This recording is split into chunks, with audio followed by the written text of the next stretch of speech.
What's good, everybody? Welcome to Outside the Playbook. In this episode, we're going to be having a discussion about the news that dropped about Angel Reese. And yes, we're going to be talking about Kawhi Leonard, the Clippers, Steve Ballmer, and all these fraudulent allegations. Because I'm a smaller channel, I'm not going to fully just put my neck out there like that, regurgitating some information that I've read over, studied over, and it ain't looking too good for them. I'm gonna just say that. But before we get into that, give this video a like, subscribe to the channel, click the link down below in the description to get discounts on brands like Dad Gang, Dubby, and Fanatics. Let's get into it.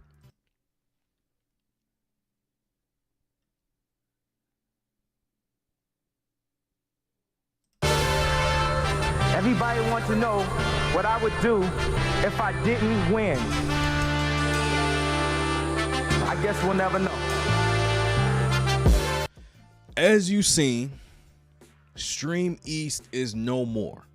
And this is, honestly, I seen when the Kawhi Leonard information dropped, and my first thought was, all right.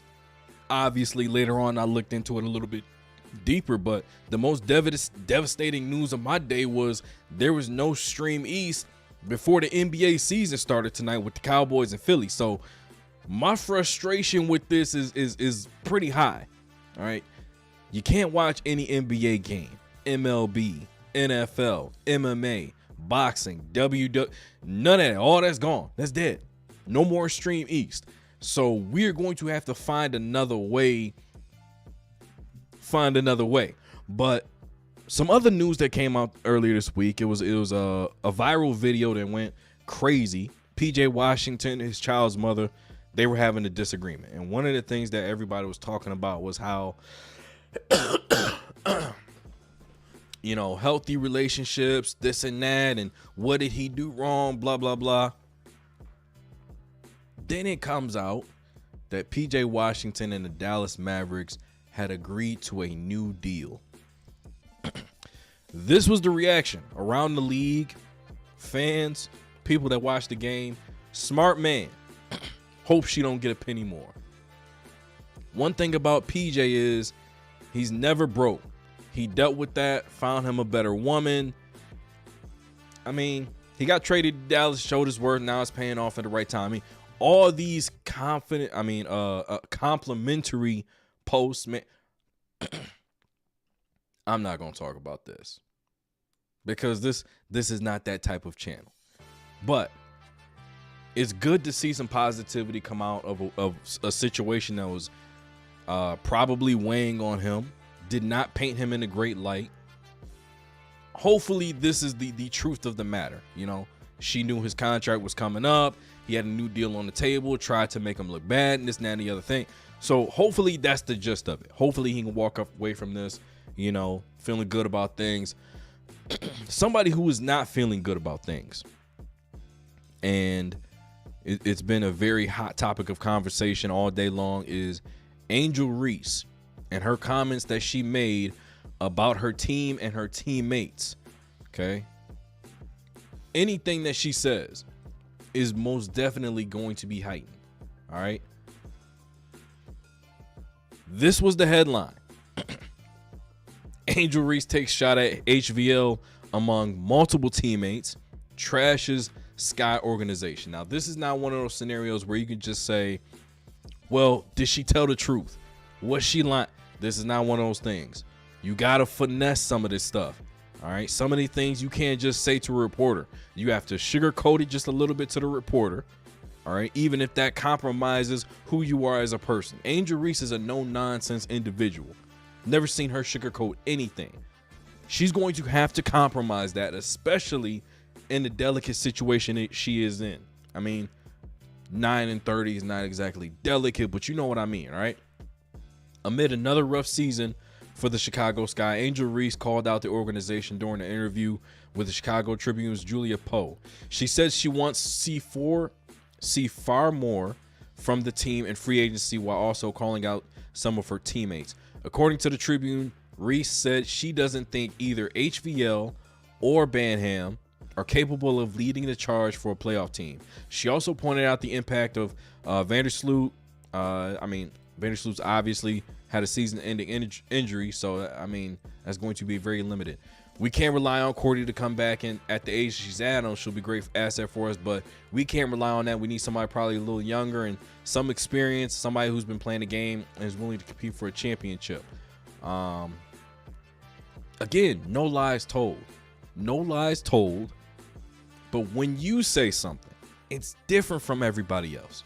When you say something, it's going to be turned up to 1,000.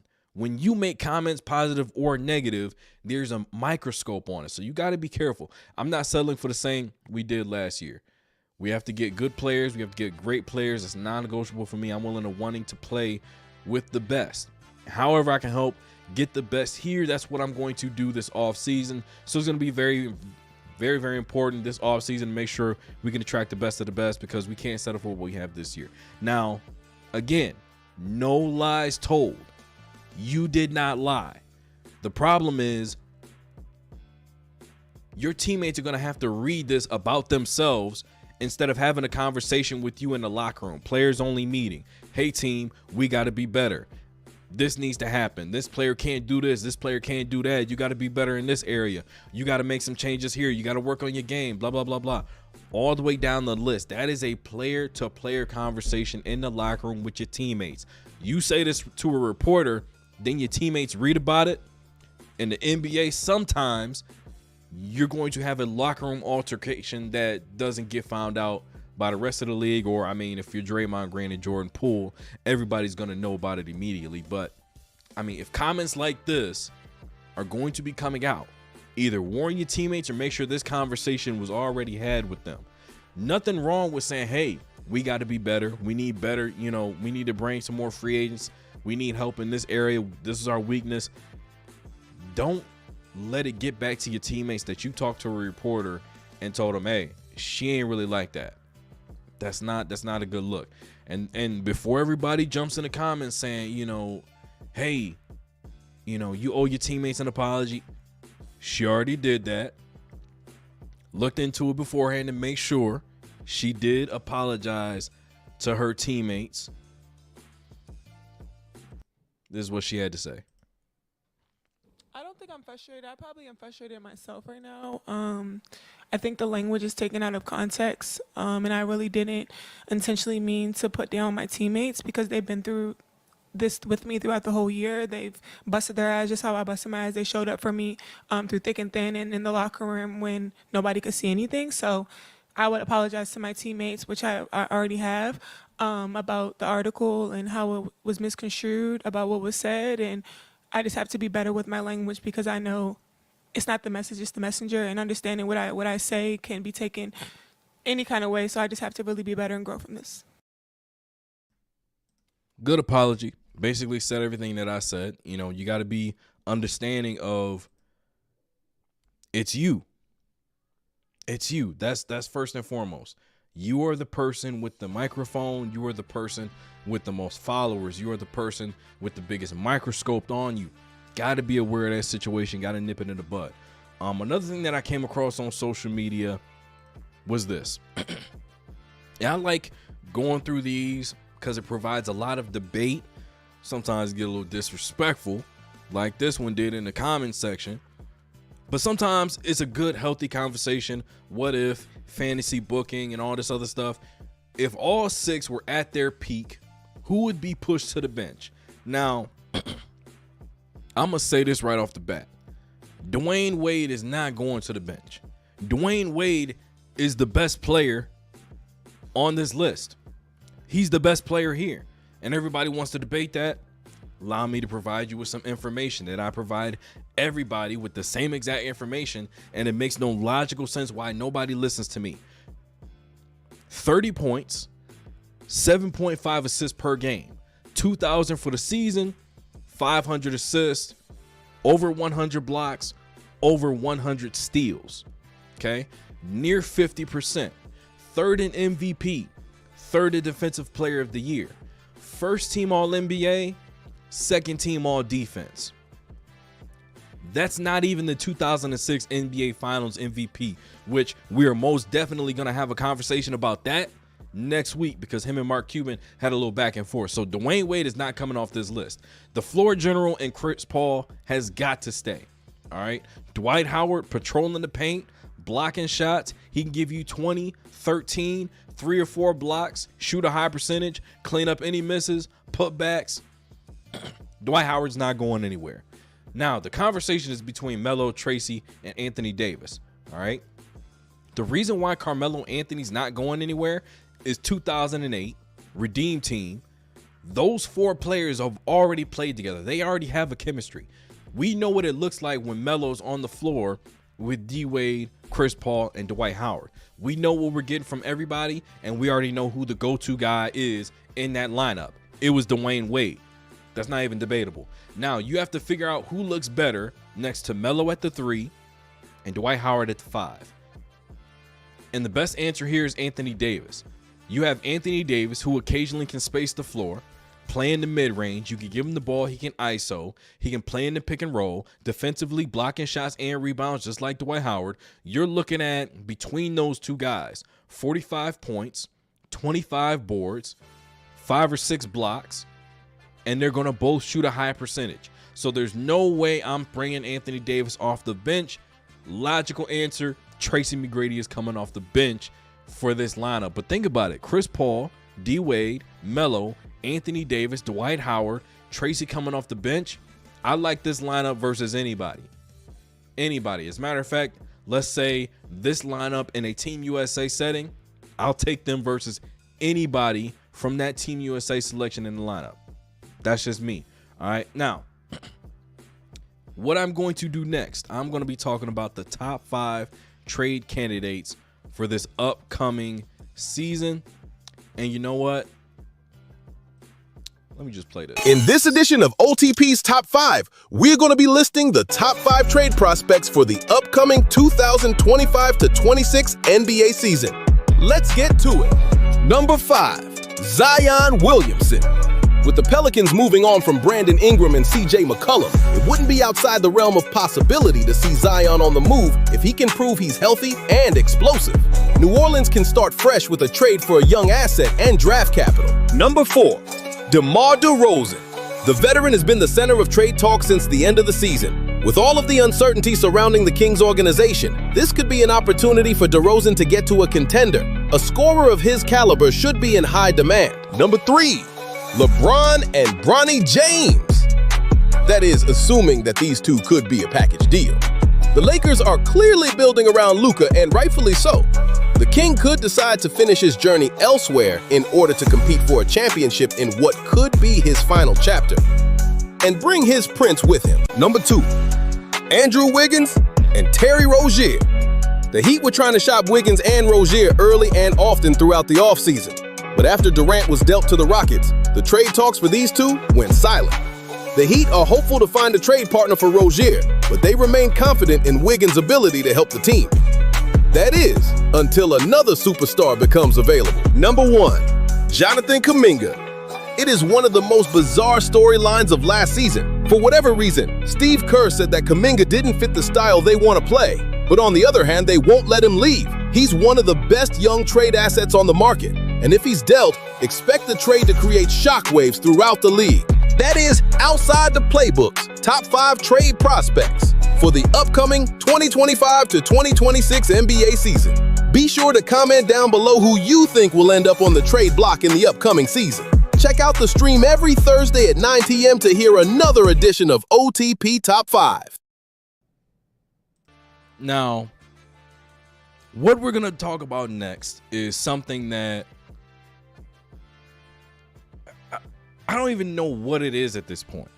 I feel like these websites and these sports writers and reporters, it feels clickbaity.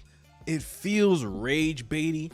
It feels like you're trying to evoke a reaction instead of actually making a list. All right. So when we're looking at CBS Sports ranking of the top 25 players of the 21st century in the NBA, it goes as follows, starting with number 25, Russell Westbrook. Westbrook has always had his flaws. That's your opening statement for one of the greatest players of all time. And me personally, somebody who's in my top 5 point guards list. That's your opening statement. Westbrook has always had his flaws. All right, that lets me know how this is going to go.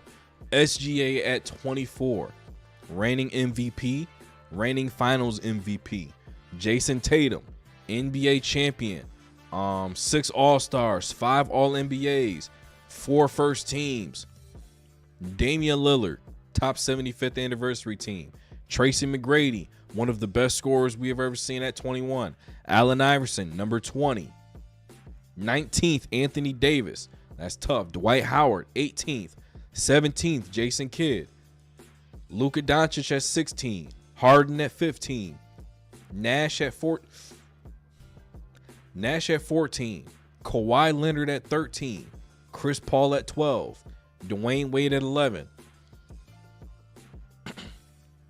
I'm not going to crash out. Dirk at 10. 9, Kevin Garnett. 8, Kevin Durant. 7, Giannis Antetokounmpo. 6, Kobe. 5, Shaq. 4, Nikola Jokic. Tim Duncan. Steph Curry. LeBron James. Now, I made my own list, okay? Now, a lot of people, they're probably going to pick apart my list too, and that's fine. I'm cool with that, all right? But you got to understand that there's a rhyme and reason for it, all right? So this is my top 25 list of players in the 21st century, all right? Starting with 25, I got Tracy McGrady. 24, I got Anthony Davis. 23, I got Damian Lillard. 22, I got Allen Iverson. And 21, I got Luka Doncic. Now, you might be wondering why these players are where they're at. You're going to start to see, and it's going to make sense as we go along. All right? It's very difficult, especially with a list like this. There's MVPs all over the place. Defensive Player of the Years all over the place. Champions everywhere, right? Steve Nash, number 20. Jason Kidd at 19. This one might be controversial, okay? Might be controversial. Actually, it's not controversial at all because I'm going to change it because I can do that. At 20, we got Steve Nash. At 19, we got SGA. At 18, I'm going Jason Kidd. At 17, I got Dwight Howard. At 16, I got Jason Tatum. The reason I have Jason Tatum over Dwight is because he has a championship as the guy. Whatever. Jaylen Brown got the MVP of the finals. We know what was going on, all right? Jason Tatum led in every statistical category for their team in green. So I'm not even going to debate that. Jason Tatum ahead of Dwight Howard. Then we got James Harden at 15. Chris Paul at 14. And this might be the controversial one. Russell Westbrook on this list is 25th. I have him at 13th on this list. You don't fully appreciate Westbrook because of the narrative of the media and the things they say about him and how they talk about him. We just seen firsthand. The first thing they say is his flaws.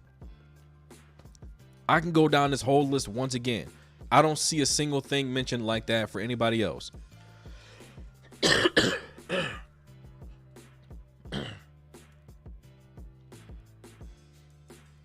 No, nothing negative like that. No.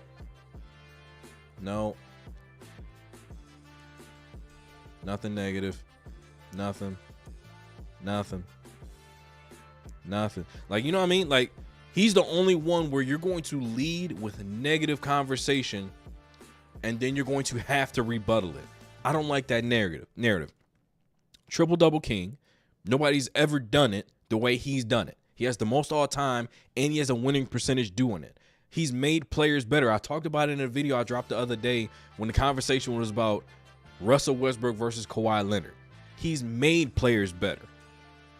He's been wildly successful throughout his career simply by being the hardest person, the hardest worker on the basketball court. He's going to play the hardest every single night, every single possession. You can't really match it. It's difficult to even try to match it. Giannis Antetokounmpo is as successful as he is because he's a 7-foot version of Russell Westbrook. Everybody says that. Dirk Nowitzki at 12. Kawhi Leonard is at 11. I mean, DPOYs, Finals MVPs, multiple, championships, all that stuff, right? I got Kevin Durant, Kevin Garnett at 10. I have Dwayne Wade at 9. Giannis Antetokounmpo at 8. Joker at 7. Kevin Durant at 6. Now, when we get to my top 5, okay, these are the 5 guys who dominated up to this point the championships. When I look at this list, I see 4, 5, 4, 5, 5, 4. Shaquille O'Neal at 5. Steph Curry at 4. Kobe at 3. Duncan at 2. LeBron at 1. Reason I have Duncan at 2, okay? Duncan's beat, when you look at the list of guys that Tim Duncan had to go through to get to the finals, Shaq and Kobe, the Kings, the Mavs, the Suns, the Clippers, the Thunder, a ton of teams that you could say every single one of those teams had an opportunity to win a championship if it wasn't for Tim Duncan, including LeBron, including Kobe, including Shaq.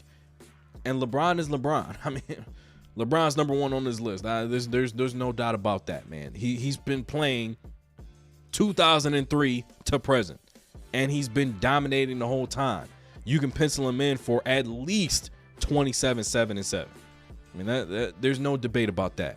The last thing on the list to discuss, and I already said it, it was like, all right, I've seen this before. Or not I've seen it before, but it was more so along the lines of, I can imagine this is not the first time it's happened. So I kind of scoffed at it. And then I watched this video. And I watched some of the things, the details that came out of this video and out of the reporting of this. And it was very alarming because this is the concern of other owners who are saying, okay, a billionaire wants to purchase a team. They have money we don't have. And this is why the salary cap, the second apron, the hard cap, all this is a constant struggle and fight between ownership and players and all this other stuff. And then why you have to go through all these different approvals when owners want to step on board. Stuff like this. Stuff like this happens. Players have too much power. Owners can go rogue. It's just a messy situation. And one of the things that I wrote down, and I took some notes on it as I watched it, is Stephen A. and his coverage of this situation watered it down to such a degree that you're thinking, I mean, hey, Kawhi Leonard just didn't want to show up to work. That's the problem here. That is not the problem. That is very much not the problem. We're going to watch here in just a second how all of this played out.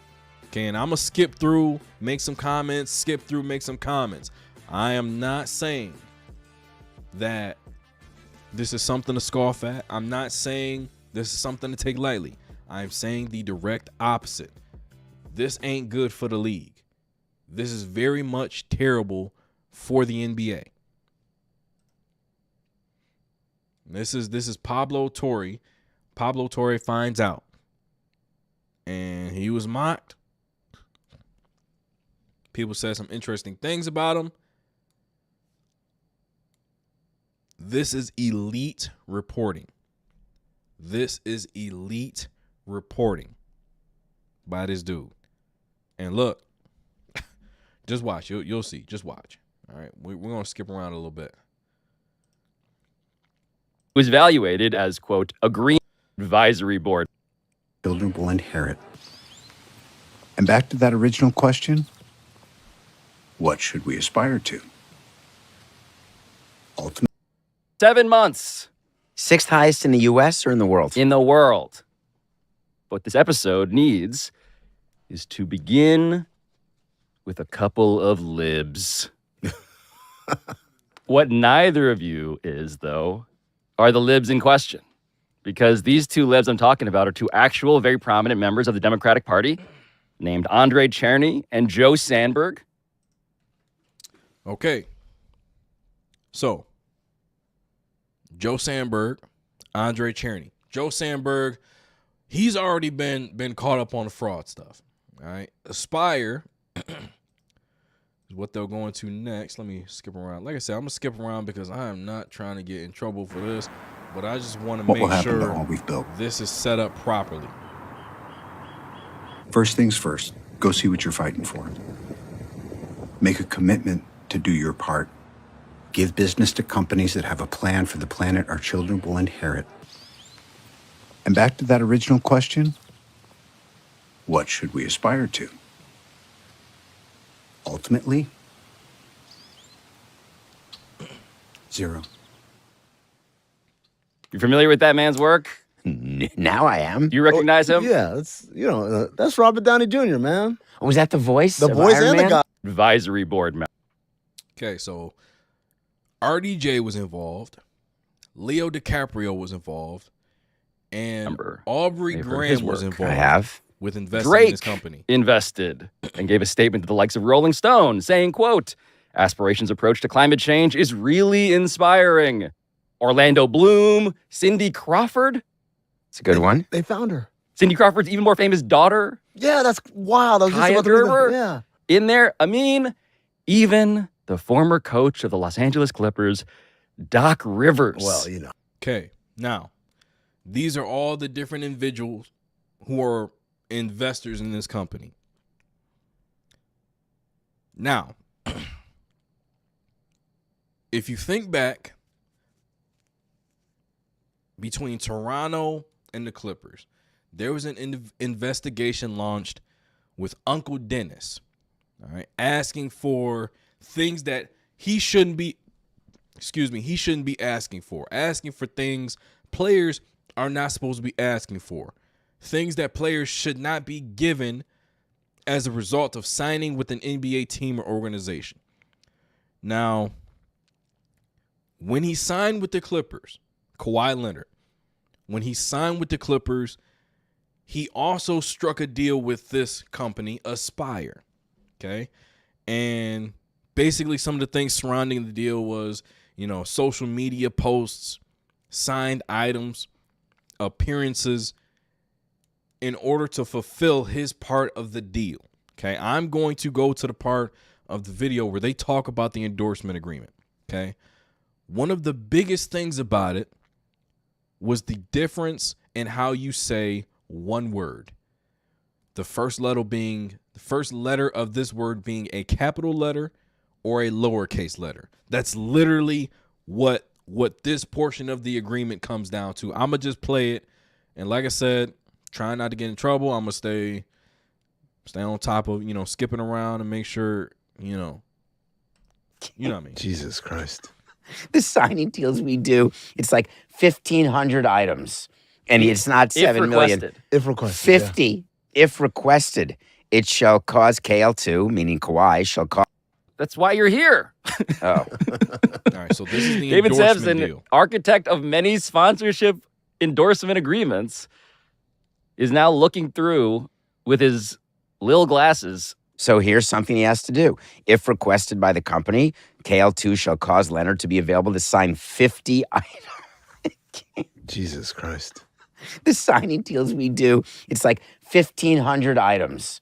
And it's not 7 million. Requested. If requested. 50. If requested, It shall cause KL2, meaning Kawhi, shall cause Kawhi to be available and to work with team or Leonard's content creators to provide a minimum of 1 photo per month to Aspiration for their usage during the NBA season. What's 1 photo per month mean? Well, the point is he did 0 photos per month. So. But I said, Wait, there's more. if requested, okay. This is better. He has to be available, Kawhi does, for $28 million to participate in 5 organic comments, which could be a like or a retweet. You may wonder how many likes and retweets did he give?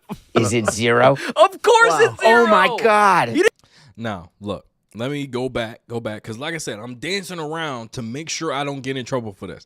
Even if they take the video down, whatever, cool. All right. Kawhi Leonard, after he signed with, around the same time he signed with the Clippers, he's created an LLC, KL2 Aspire LLC. And they created this LLC so this company Aspire, through this endorsement deal, can pay him under the table $28 million. The problem is, this is the requirements of the contract. 50 signings. Just 50 items. All right. So if I grab, sign this, that's 1 item. I got 49 left. All right. 50 items if I choose to. Here's the problem with the whole if I choose to portion. Nothing. He literally did nothing. And as far as we could tell. As and far my as we could source tell. has confirmed, as well as the other 6 sources I spoke to have confirmed. Did nothing and yet not in breach of contract. That's the amazing part. That's the dream. Right? That's it's the. like, I did nothing wrong, basically, according to this contract. He does have to do something that's major here. What is that? That Leonard has to be available and participate with company to create an annual program in support of the company's reforestation program. Oh, this one's with good. a tie to calculating Leonard's carbon footprint given his annual schedule, events, and travel. Boy, I'd love to see that. Well, it's hard because it didn't happen. I thought you were going to say that was the one thing he did do. As David continues to comb Well, I'm through also this. looking at the definitions because I want to make sure here. Oh, yeah, I knew that he would. He's like a pig in shit I right mean, now. this- Like, you give me He's a wallowing. secret contract that I can And he's pick gonna apart. find it too. Check What this out. we heard just before about that any deliverable, it's that such proposed actions are not consistent with his beliefs. He doesn't have to do it. And I'm looking in the defined terms, assuming these are all the defined beliefs? terms. I'm looking for beliefs. It is not defined. So therefore, there is no actual anything in this contract. Now, I've been reading it only for a couple of minutes. This is in real time. But if you've got a qualifier there, which allows you to get out of any of your obligations with something as ephemeral as not consistent with his beliefs without a definition, because beliefs is a small b. I was looking for beliefs with a big B, which would make it a defined term, where you have to say, hey, I don't believe in working on Saturdays, or I don't believe in supporting pig meat because I'm a vegan. Right. So you Big can baller have that beliefs. in contracts, that you will not endorse something that goes against your beliefs, but it's a small b, and there's no defined term. He might small b believe in not. Now, the reason why that guy that just read all that is important, he's a former executive for the Miami Marlins. Alhazen is a former executive for the Phoenix Suns. So they've seen these contracts before. The reason why that is such a problem, the wording, the verbiage is such a problem, is because he can say, hey, I don't want to fulfill any of these obligations because they conflict with my beliefs, but you still got to pay me my $28 million. They gave him an automatic loophole just so they can pay him the $28 million. They gave him the loophole on purpose. So he created this LLC. They're paying him the money. He has to fulfill these obligations unless it conflicts with his beliefs. He says, hey, it conflicts with my beliefs. I don't have to do a thing. You still got to pay me my money. So I'm making $28 million on top of the 150, 170 plus for 3 years. The man was making almost $90 million a year doing nothing. Now, the reason why I said that Stephen A. Smith watered this down, he made it seem like it was just, oh, Kawhi didn't want to work per usual. No, that's not the exact issue. It's even bigger than that. Yes, Stephen A. said he played, he missed about 40% of his games, missed 30% of his games in the playoffs. That, on top of you not doing anything to fulfill a fake obligation and still earning $28 million on top of what I'm already paying you, this is fraud. Yes. But also, Steve Ballmer, you look very incompetent as an owner. You're paying nearly $90 million for 60% of a player. You're paying $90 million for a dude who's never gotten you to a conference finals. If you remember, that was actually Paul George. The other part of this is, he mentioned it, beliefs, lowercase, capital B beliefs, right? And he's saying, hey, because it's undefined, it's really up to interpretation. Another way you open the door for a loophole. Kawhi Leonard doesn't have to do a single thing to earn his $28 million he's being paid under the table. While it seems legit, it actually is incredibly fraudulent of the highest order, to the point where the FBI is actually doing the same investigation that PT is doing. Like, it's not really making any sense how they thought, oh, this is just going to go on. And there's another portion of this that's actually insane. Doing anything. Yeah. It's against my beliefs to do this. David? I'm trying to come to grips with 2.10B here. And I'm sorry, but this is a major provision in the contract that I'm not used to seeing. It's called termination. It's when would an agreement be terminated? Mm-hmm. So when can they say, you know what, we're not paying you? And normally there would be provisions for termination if you're a felon, if you're convicted of a felony, mm-hmm. sometimes if you're just arrested for a felony, if you do anything for disparagement, if you bring bad juju upon the company, it can trigger a termination. This termination, and it's a termination for cause, which means... This is in the aspiration endorsement deal. This is in his $28 million endorsement deal. Termination for cause. If Leonard is no longer an employee of the team for any reason, and the team, capital T, is defined as the Clippers. Yes. So... And this is where you get sloppy and stupid. Sloppy and stupid. Now... is it wrong? Yes, we already know that. Let's talk about how to not get caught. Basically, what he's saying is Kawhi Leonard signed a number of extensions since being with the Clippers. I think he signed 2 extensions since he's been in LA. All right. Those extensions seems normal, right? Player wants to, see what he's worth. Look around the league. Do I have a chance to get a chip here, there? No, not really. All right, I'll re-sign here. I like it here. I love home. I'll stay here. Problem with that is, in the back of his mind, he's concerned with the $28 million that he's going to lose if he signs with another team. See, the Clippers pay me $60 per year for 3 years. All right. Another team pays me $60 for 3 years. Taxes, yeah. All right, I get all that. But this dude is offering me another 28, which means I'm actually comparing $88 million a year to $60 million a year. If I leave, I lose the 28 and the deal with KL2 LLC goes away. That's insane. That this is what is really, being at play here.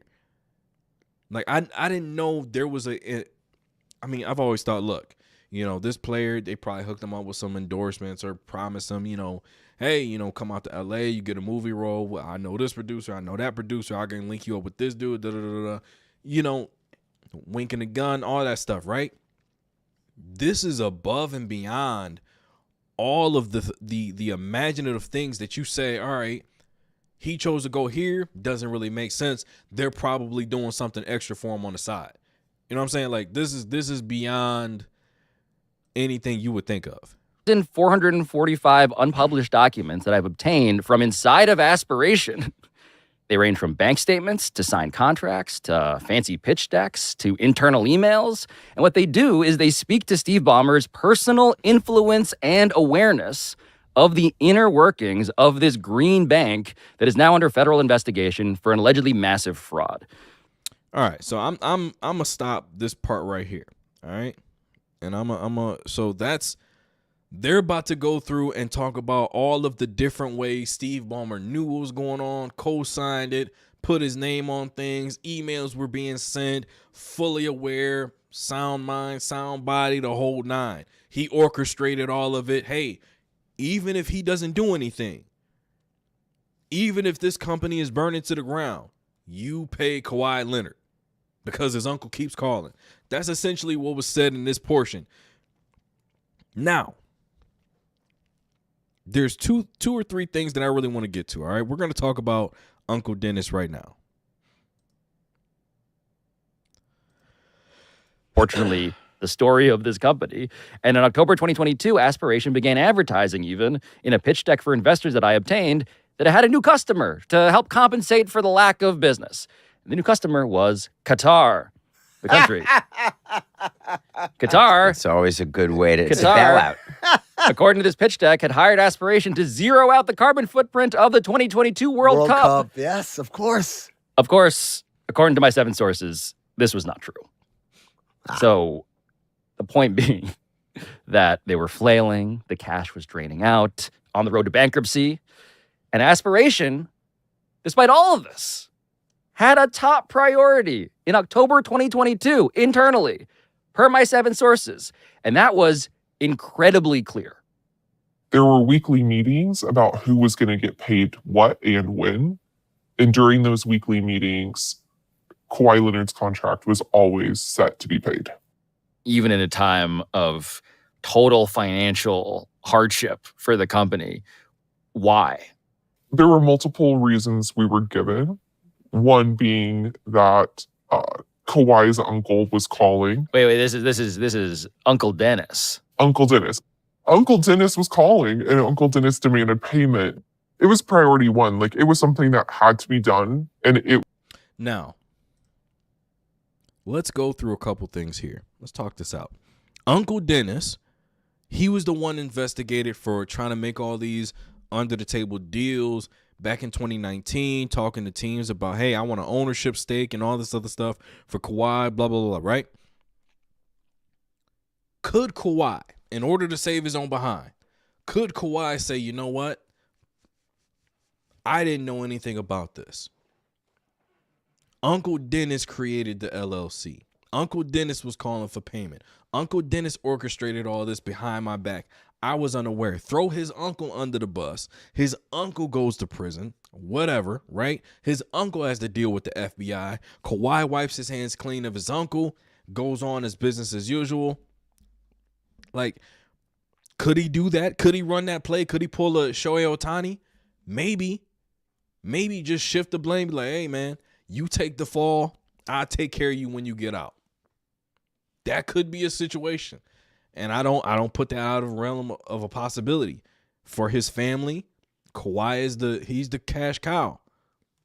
So it would make sense. But Uncle Dennis, man, I'm hearing a lot of Uncle Dennis, and at this rate, if Kawhi don't go down, Uncle Dennis taking a rap for it, in my opinion. It's so funny, and I'm going to end with this. It's funny to me that Porter, Rozier, Beasley, and all of these other players were under investigation for gambling, right? Throwing games, all these other things, fraud activity, sports betting, whatever, right? They were under investigation for that. Players were losing out on, free agency deals, players being on the trade market. Porter went to prison, right? And simply because the company went bankrupt, all right, filed for bankruptcy, and now all of these documents are public record and everything is, and somebody starts digging randomly and you come across this. Your owner dealing in fraud. Your player also dealing in fraud, but he's not showing up for work on the court, and he's also not showing up to fulfill his portion of the deal, which guess what? If Kawhi Leonard signs 50 autographs and he makes a couple posts and he actually promotes this thing, it's not fraud because he's literally doing the work. Actually, I'm not going to say for sure it's not fraud. I'm not legally educated on that sense, but what I can say is this. If he's fulfilling the agreement of the contract and then being paid, I don't think this is going to be, it's going to smell like it does right now. So, man, is Kawhi going to make it out of this? It ain't looking too good. It's looking pretty bad. And like I said, he has to find a way. If he wants to be able to stay in the NBA, not go to prison, not get in trouble, anything like that with the law, FBI, and all that. Steve Ballmer, that's a whole nother story. He got a whole nother mess to deal with on his end. But as far as Kawhi goes, Kawhi probably gonna have to throw his uncle under the bus just to stay around in the league. But hey, I mean, that's just my opinion on the matter. Give this video a like, subscribe to the channel, click the link down below in the description to get discounts on brands like Dubby, Dad Gang, Fanatics, and also click the link down below in the description to get the full version of this video on Pablo TORRE Finds Out, and subscribe to his channel.